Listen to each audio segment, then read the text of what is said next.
regards retention, how are we going to make sure that money comes to our districts that need it the most, the urban districts? Well,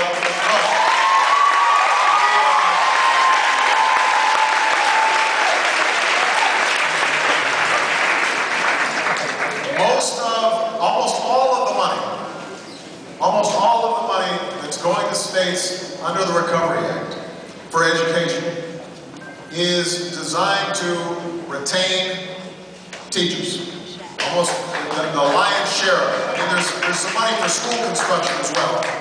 And there's some money for innovation, because we can't just put more money into the schools without also reforming the schools and making them better.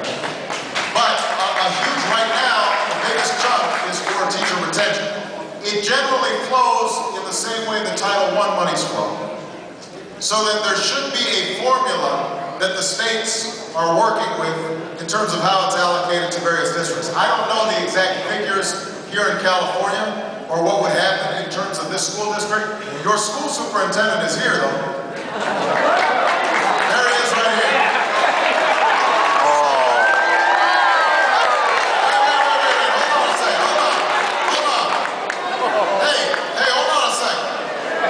It's not his fault that the states run out of money. So,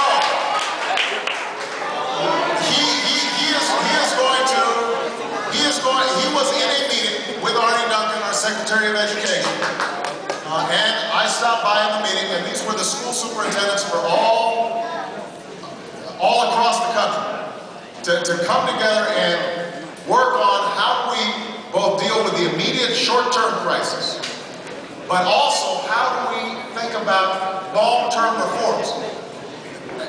You're right that class size is something that we've got to deal with. You can't have a fifth grade class with 40 kids. There's no teacher who can deal with 40 kids all at the same time, especially if many of them are at different levels in terms of reading and math skills and so forth. So we've got to do something about that. But what's also true, though, is we've got to provide better teacher training. There are teachers who may not know their subject matter as well as they should. They've got to be given more time for professional development. We've got to have more flexibility, I believe, in terms of how we reward teachers.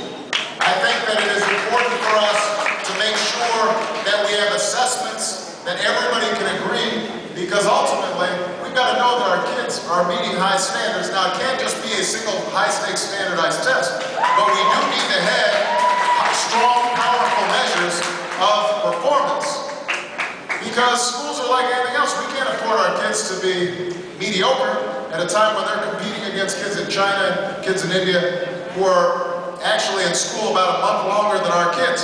So there's a whole bunch of reforms that we're going to have to do. And the last point that I always make, so I'll make this again, is we've got to do our jobs as parents. You can't put all the burden on the teacher.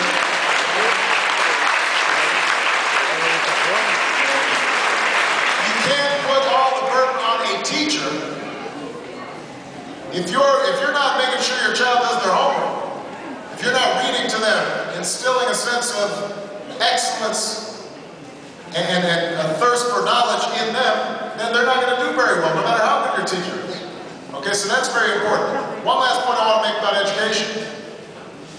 This budget that we are now arguing about, and you're going to be hearing a bunch of arguments about, oh, you know, Obama, he's a spendthrift, etc., etc. We reduce non-defense discretionary spending as a percentage of gross domestic product.